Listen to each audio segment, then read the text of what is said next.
Hey, what's going on, dudes? Good evening. Today, my friends, we are ranking the discography of the greatest and most awesome death metal band of all time, undefeated to this day. I'm talking, of course, about Death, the band that started it all. Influential as all hell when it comes to extreme metal, and one of my personal favorite bands of all time. Yes, imagine that.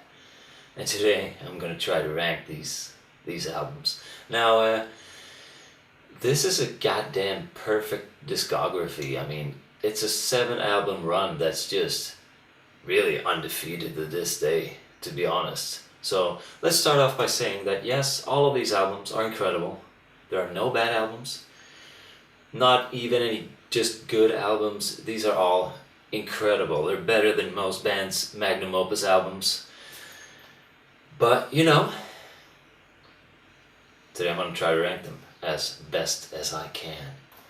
Now, honestly, I thought I kind of had these figured out, but it turned out to be a pretty damn painful process, because the deal is with Death is that, you know, the album that you listen to the most at the time, you're convinced that, like, yep, this is the greatest album. So, yeah, this was a fucking rough one, but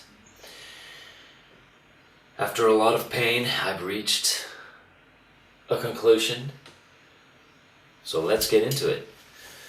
So, over the years, all of these albums have been at my top spot. All of them, except for one. Yes.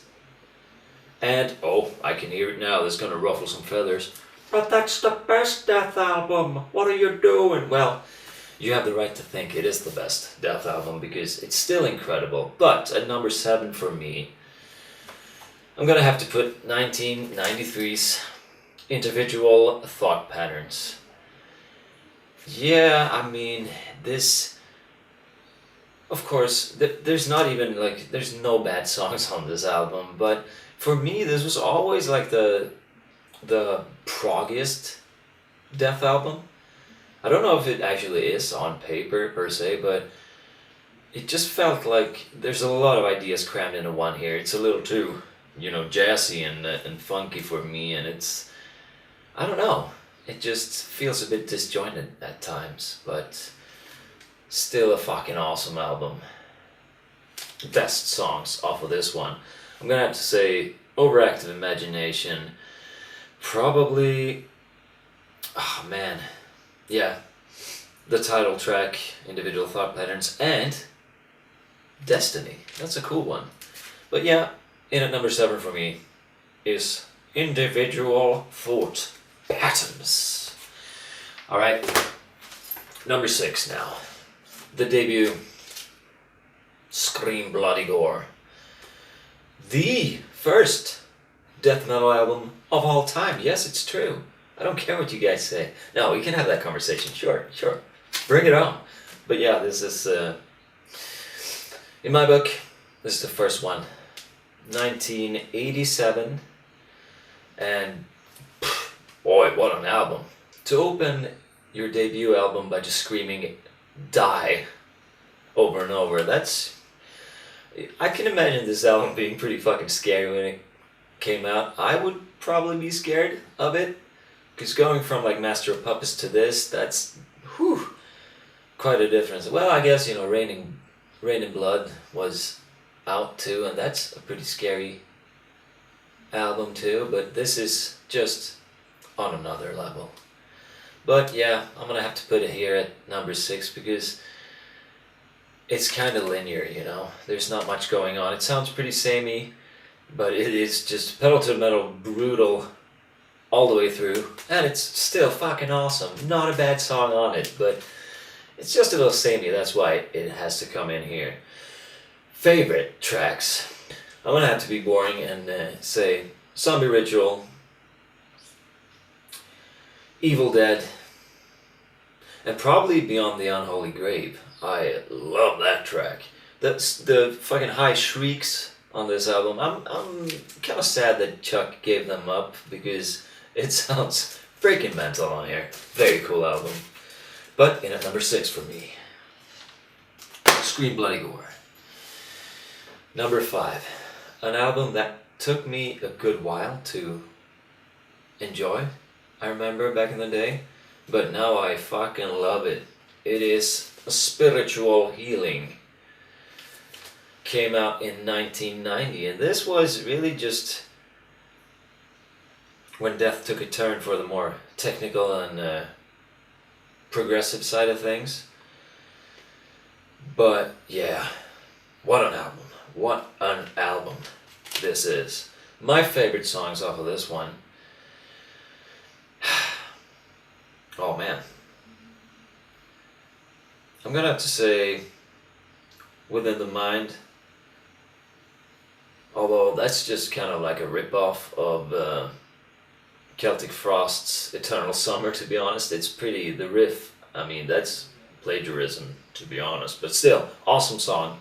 We've got the title track and probably Defensive Personalities. Love that one. Love the album. It's fucking awesome. Oops, it's dusty too, I see. Oops, I'm sorry about that. It's been a while since I listened to Death, except for one album that I spin weekly still, and we'll get to that a little later, but yeah, Spiritual Healing, 1990. In at number 5. Number 4, an album that was at my very top for a long time, but compared to the others, for this ranking, it has to come in here. This is 1991's Human. Yeah, pretty super technical album, like in precision wise, it's kind of sterile, I would say. I would describe it as. It's very precise. But the brutality is certainly here. There are some very fast moments on this album. And yeah, man. Just gotta love it. Gotta love it.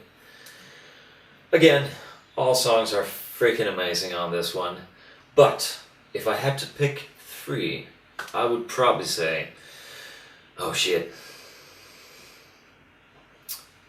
Dang it, I don't know. Flattening of Emotions, Suicide Machine, and Secret Face, probably. Damn, that's hard. Even the Kiss cover of God of Thunder is fucking cool, but yep, there it is. Human. And yeah, I also have this original pressing of it, which is, in fact, the most expensive album in my collection. I'm not going to talk about how much it was, but, you know, just as a reminder that I really love this album. I really do. Alright. And now, at number 3, again, this was at my number 1 spot for a very long time. It is the weirdest album.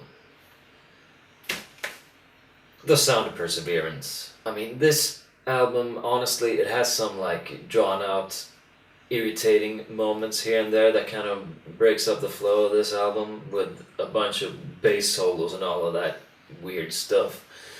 But this album sounds so freaking weird and just, it's so unique sounding. The drums are fucking insane. Richard Christie just delivered some crazy fills, some crazy cymbal work here. And it's so interesting to listen to, so I have to put it this high because of just how fucking interesting it is. This is one of those albums where I could just listen to the drum tracks all the way through and nothing else, and I'll be like, whoa, that's fucking cool. But yeah, there it is, at number 3. Favorite tracks: Scavenger of Human Sorrow. Oh man. Probably Spirit Crusher, and of course, The Flesh and the Power It Holds. What a fucking amazing tune. And yeah, here's the reworked cover art too, if you would prefer. This is cooler, to be honest. It looks so much more evil than the original one, but yeah. Great album, very cool. Shouldn't have been a death album. Half of this stuff is from Control Denied, if I'm correct. Alright, now, in at number 2. The album that introduced me to death, and that's why it holds such a special place in my heart. It is, yeah, you can tell from the shirt today, Symbolic. Yep, the story goes like this, you see. I heard that riff from Misanthrope and I was like, dude! And so I had to look it up. It was of course Death, and I've been in love with this band from that moment on. It was a long time ago now.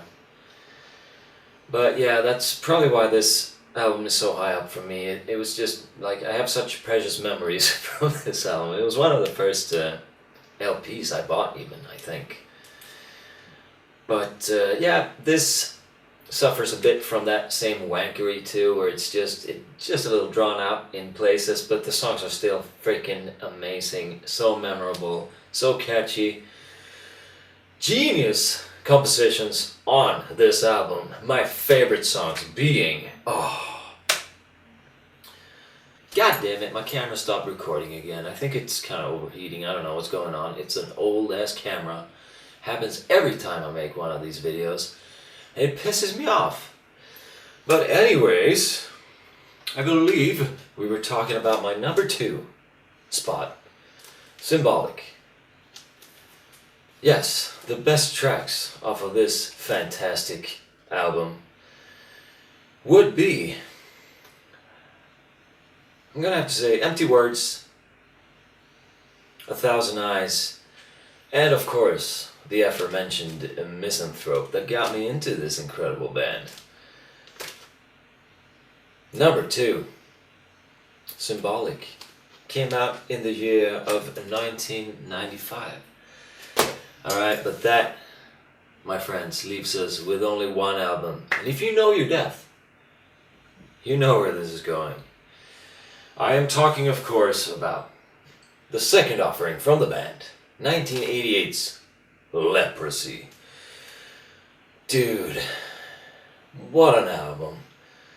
I listen to this all the fucking time. It just, of course, it's brutal as all hell, right? But it's also super fucking catchy and it's so memorable. It's just, yeah, it just strikes that perfect balance of memorability and fucking brutality. It's the perfect death metal album. I love this album. The artwork too, look at it. Ed Repka, fucking another iconic Ed Repka artwork. It's just so recognizable. Everything about this fucking album is perfect. It's perfect. It's the best death album in the catalog. It's the one I always go back to. When I want to listen to some death, I always seem to grab this album because it's just, every song is so good. It's so brutal, it's so catchy, it's got everything. Everything. So that's why. Leprosy, 1988. That's my number 1 death album. And probably the best death metal album of all time. Yes. It's true. And of course, yes, I have one of these OG first pressings too. Because, you know, I love this album so much. Of course I gotta have it. Look at these sweet little boys back there. So yeah, that would be my ranking of the incredible discography of Death. Now, of course, I want to hear, which one's your favorite Death album? Tell me in the comments below. Be great to have a conversation about it, because it seems that everyone has a different one, right? It's very interesting with this band because, you know, the catalog is so strong, so I don't blame anyone. It's just, pick any album really, but for me, Leprosy is the strongest and most awesome one. Alright, that's it for today. I'll see you next time, guys. Bye.